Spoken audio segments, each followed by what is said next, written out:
نحمده ونصلي على رسوله الكريم اما بعد اعوذ باللہ من الشیطان الرجیم بسم اللہ الرحمن الرحیم۔ میں اپنے چینل پلے اسلام کے اوپر آپ سب کو خوش آمدید کہتا ہوں۔ سیدنا ابراہیم علیہ السلام جب آگ سے نکل آئے تو بادشاہ نے بلایا۔ بادشاہ نے کہا بھائی اب اس کو شکست نہیں دے سکتے، اس سے مذاکرات کریں۔ بادشاہ کو یہ ناز تھا کہ ابراہیم علیہ السلام اکیلے ہے، اس کا کوئی ساتھی بھی نہیں، میرے پاس وزیر بھی ہیں، مشیر بھی ہیں۔ جب مناظرہ ہوا تو بادشاہ نے بھی کہا میں خدا ہوں، اس نے بھی خدائی کا دعویٰ کیا۔ ابراہیم علیہ السلام نے کہا بھئی تو کیسے خدا ہو سکتا ہے؟ اس نے کہا مجھے خدا نہیں مانتا۔ کہا میں تو تجھے خدا نہیں مانتا۔ بادشاہ نے کہا تمہارا رب کون ہے؟ ابراہیم علیہ السلام نے کہا میرا رب تو وہ ہے جو مارتا بھی ہے جلاتا بھی ہے۔ بادشاہ نے کہا ابراہیم تیرے رب کی یہی صفت ہے، مارتا بھی ہے جلاتا بھی ہے، تو میں بھی مار سکتا ہوں، میں بھی جلا سکتا ہوں۔ ابراہیم علیہ السلام نے کہا تو کیسے مار سکتا ہے جلا سکتا ہے؟ اس نے 2 قیدیوں کو بلایا اور ایک کے لیے سزائے موت تجویز ہو چکی تھی، دوسرے کو ابھی سزا نہیں ہوئی تھی۔ جو سزائے موت والا تھا اس کو چھوڑ دیا، جو دوسرا تھا اس کو قتل کر دیا۔ فرمایا دیکھو میں بھی مار سکتا ہوں جلا سکتا ہوں۔ ابراہیم علیہ السلام سمجھ گئے کہ یہ بے وقوف ہے، اس کو میری بات سمجھ نہیں آئی۔ ابراہیم علیہ السلام نے کہا میرا رب تو وہ ہے جو سورج کو مشرق سے نکالتا ہے مغرب میں ڈبوتا ہے۔ اگر تو خدائی کا دعویٰ کرتا ہے تو سورج کو مغرب سے نکال کے دکھا۔ جب ابراہیم علیہ السلام نے یہ بات کہی تو کافر ہکا بکا رہ گیا کہ کیا جواب دوں، کوئی جواب نہ دے سکا۔ حضور اقدس صلی اللہ علیہ وسلم نے ارشاد فرمایا علامات قیامت میں سے ایک علامہ یہ بھی ہے کہ سورج کو اللہ تعالیٰ مغرب سے نکال دیں گے۔ جب سورج مغرب سے نکلے گا تو پھر اللہ توبہ کا دروازہ بند کر دیں گے۔ اور بھی تو علامت ہو سکتی تھی، لیکن اللہ تعالیٰ اس لیے نکالیں گے کہ کل کو کوئی جاہل یہ نہ کہہ سکے کہ نمرود نے تو سورج کو مغرب سے نہ نکالا، کیا ابراہیم کے رب نے سورج کو مغرب سے نکال دیا؟ اللہ یہ بات بھی ابراہیم کی پوری کر کے دکھائیں گے۔ ابراہیم علیہ السلام اپنی کامیابی کے بعد آپ نے یہ دیکھ لیا کہ میرے آگ سے نکلنے کے بعد بھی، بادشاہ کو شکست دینے کے بعد بھی لوگ ایمان نہیں لائے، صرف لوط علیہ السلام ایمان لائے۔ آپ نے پھر ملک شام کی طرف ہجرت کی۔ آپ کے ساتھ تھے لوط علیہ السلام اور ایک تھی آپ کی بیوی سائرہ۔ اماں حوا کے بعد جو خوبصورت عورت تھی دنیا میں وہ بھی سائرہ تھی۔ حضرت ابراہیم علیہ السلام ہجرت کر کے جا رہے تھے، آپ کی بیوی بھی آپ کے ساتھ تھی۔ راستے میں ایک بادشاہ تھا جو بد کردار تھا، جو بھی عورت گزرتی دیکھتا کہ خوبصورت ہے اس کو پکڑ لیتا۔ اگر وہ بندہ کہتا یہ میری بیٹی ہے یا کہتا کہ میری بہن ہے اس کو بادشاہ چھوڑ دیتا۔ اگر بیوی ہوتی تو اس کو پکڑ لیتا۔ بادشاہ کو بتایا گیا یہاں سے ایک عورت گزر رہی ہے جو اتنی خوبصورت ہے، ہم نے پوری دنیا میں اتنی خوبصورت عورت نہیں دیکھی۔ اس کے آدمی پکڑنے کے لیے آ گئے۔ ابراہیم علیہ السلام سے پوچھا یہ آپ کی کیا لگتی ہے؟ آپ نے فرمایا یہ میری بہن ہے۔ اپنی بیوی کو سمجھا دیا کہ اس روئے زمین پر ایک تو ایمان والی ہے، ایک میں ایمان والا ہوں، تو میری مسلمان بہن ہے۔ بادشاہ کے کرندے بی بی سائرہ کو لے گئے بادشاہ کے پاس۔ بادشاہ نے سائرہ کے حسن و جمال کو دیکھا تو حیران ہو گیا۔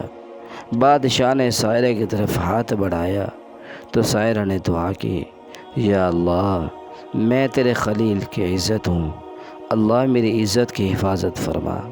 جب سائرہ نے دعا کی تو بادشاہ کا ہاتھ رک گیا، بادشاہ زمین میں دھنس گیا۔ بادشاہ فوراً سمجھ گیا۔ اس نے کہا سائرہ، اگر تو اپنے اللہ سے دعا کر دے میں ٹھیک ہو جاؤں، زمین سے نکل آؤں، میں ہاتھ تیری طرف نہیں بڑھاؤں گا۔ سائرہ نے دعا کی، بادشاہ ٹھیک ہو گیا۔ جب بادشاہ ٹھیک ہو گیا، تھوڑی دیر کے بعد اس نے پھر سائرہ کی طرف ہاتھ بڑھایا۔ سائرہ نے پھر دعا کی، اس کے ہاتھ رک گئے، پھر وہ زمین میں دھنس گیا۔ اب بادشاہ نے کہا بی بی میرے لیے دعا کر، میں زمین سے نکل آؤں، اب ہاتھ تیری طرف نہیں بڑھاؤں گا، اور بطور بادشاہ وعدہ کرتا ہوں۔ اب بی بی نے دعا کی، بادشاہ ٹھیک ہو گیا۔ اس نے کہا بی بی جا، میری طرف سے حاجرہ بھی بطور انعام کے لے جا۔ اب بادشاہ نے اپنے لوگوں کو بلایا، فرمایا جاؤ بی بی کو عزت کے ساتھ چھوڑ کے آؤ، یہ کوئی عورت نہیں، یہ تو کوئی جن ہے۔ حضرت ابراہیم علیہ السلام نماز پڑھ رہے تھے، جب بی بی سارہ واپس آئیں، آپ نے اشارے سے پوچھا بھئی کیا ہوا؟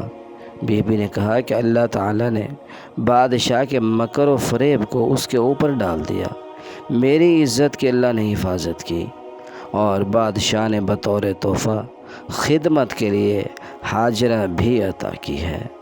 پھر ابراہیم علیہ السلام ہجرت کر کے ملک شام کی طرف روانہ ہو گئے۔ اب سیدنا ابراہیم علیہ السلام ملک شام میں رہنے لگے۔ آپ نے وہاں عبادت کے لیے قبہ بھی بنایا، جو آج کل صخرہ کے نام سے مشہور ہے۔ حضرت ابراہیم علیہ السلام کی بیوی سائرہ کو اولاد نہیں ہوئی تھی، 10 سال شادی کو گزر گئے تھے۔ حضرت بی بی سائرہ نے کہا ابراہیم، میں جو خادمہ حاجرہ ایک لڑکی لائی ہوں، آپ اس سے نکاح کر لیں، میں آپ کو ہبہ کرتی ہوں۔ حضرت ابراہیم علیہ السلام نے بی بی حاجرہ سے نکاح فرمایا۔ جب آپ کی شادی ہوئی بی بی حاجرہ کے ساتھ، اس وقت آپ کی عمر 86 سال تھی۔ خدا کا کرنا ایسا ہوا کہ بی بی حاجرہ کو حمل ٹھہر گیا۔ جب بیوی کو حمل ٹھہر گیا تو حضرت حاجرہ بڑے پن کا اظہار کرنے لگی۔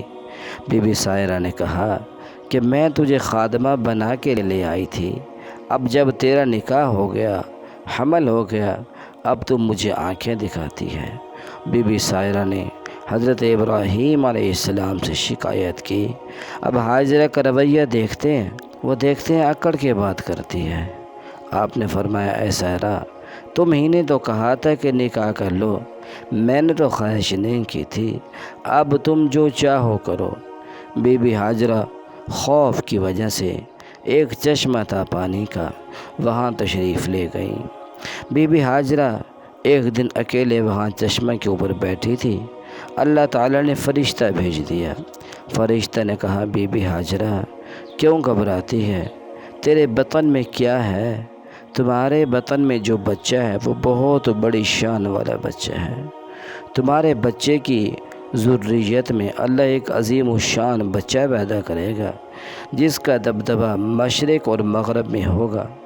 تم چھوٹی چھوٹی باتوں سے گھبرا رہی ہو، جب آپ کا بچہ پیدا ہوگا تو اس کا نام بھی اسماعیل ہوگا۔ بی بی صاحبہ کو تسلی ہوئی۔ اب بی بی حاجرہ واپس تشریف لائیں۔ اب پھر بی بی سائرہ کو غصہ آ گیا۔ بی بی سائرہ نے کہا اللہ کی قسم، مجھے جب موقع ملا تو حاجرہ کے جسم کے 3 اعضاء کاٹ دوں گی۔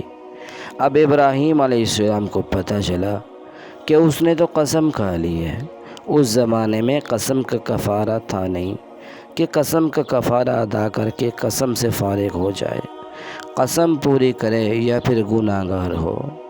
نبی کی بیوی اپنے آپ کو گناہ گار بھی کیسے کرے؟ اب ابراہیم علیہ السلام نے سمجھایا تو انہوں نے کہا میں تو قسم کھا بیٹھی ہوں، اب کیا کروں؟ ابراہیم علیہ السلام نے کہا اب اس کا حل یہ ہے کہ تم ایسا کرو، بی بی کے دونوں کان ایک اس طرف سوراخ کر دو، اور ناک میں بھی ایک سوراخ کر دو۔ 3 اعضاء تو تم نے اب اس کے کاٹ دیے، اب آپ کی قسم تو پوری ہو گئی۔ آج تک وہیں سے چلا آ رہا ہے، کان اور ناک میں سوراخ کرنا۔ اب ہاجرہ کو اللہ تعالیٰ نے بیٹا عطا کیا۔ حضرت ابراہیم علیہ السلام کی توجہ اور بھی زیادہ ہاجرہ کی طرف اور اسماعیل کی طرف بڑھ گئی۔ اب اللہ تعالیٰ نے حکم دیا کہ بیوی اور بچے کو ایک جگہ چھوڑ آؤ۔ یہ کیسے لگی ہماری ویڈیو؟ اپنی رائے کا اظہار ضرور فرمائیں۔ ہمارے چینل کو سبسکرائب کریں۔ السلام علیکم ورحمۃ اللہ وبرکاتہ۔